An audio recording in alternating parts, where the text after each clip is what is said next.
আসসালামু আলাইকুম ইব্রাহিম, আশা করি সকলে খুব ভালো আছেন। তো আল্লাহর রহমতে আলহামদুলিল্লাহ আমি অনেক ভালো আছি।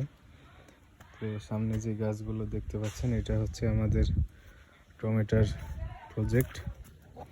তো আজকে টমেটোর গাছের ব্রাঞ্চ প্লাস পাতা কাটিং করা হলো। যে গাছ অনেক বড় হয়ে গেছে, মানে যে খুঁজগুলো দিয়েছিলাম খুঁজ ছাড়া ম্যাক্সিমাম গাছ অনেক বড় হয়ে গিয়েছে।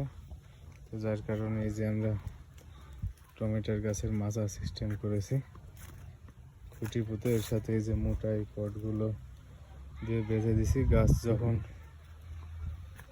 মানে এই পরিবেশে আসবে তখন আমরা এটার সাথে আবার বেঁধে দেব নতুন করে।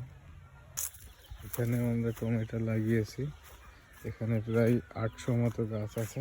আলহামদুলিল্লাহ এই গাছগুলো খুব সুন্দর, অনেক বড় হয়ে গেছে। ম্যাক্সিমাম গাছে এখন আমাদের টমেটোর ফুল চলে এসেছে। এই যে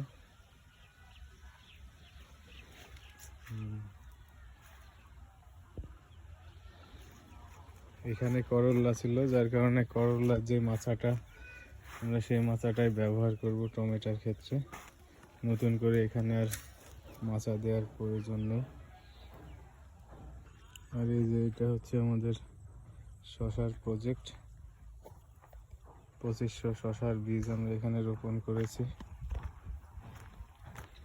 এখানে ম্যাক্সিমাম গাছে এই যে 3টা করে পাতা বের হচ্ছে। কিছুদিন পরে শশার ক্ষেতের বাহানের কাজ শুরু করব। বাঁশটা সব কিছু কেটে আমরা রেডি করে ফেলেছি। যে এদিককার বেডগুলোই অনেক ঘাস বের হয়ে গেছে, যার কারণে সবুজ ঘাসগুলো পরিষ্কার করছে। কি করছো সবুজ? কি করছো?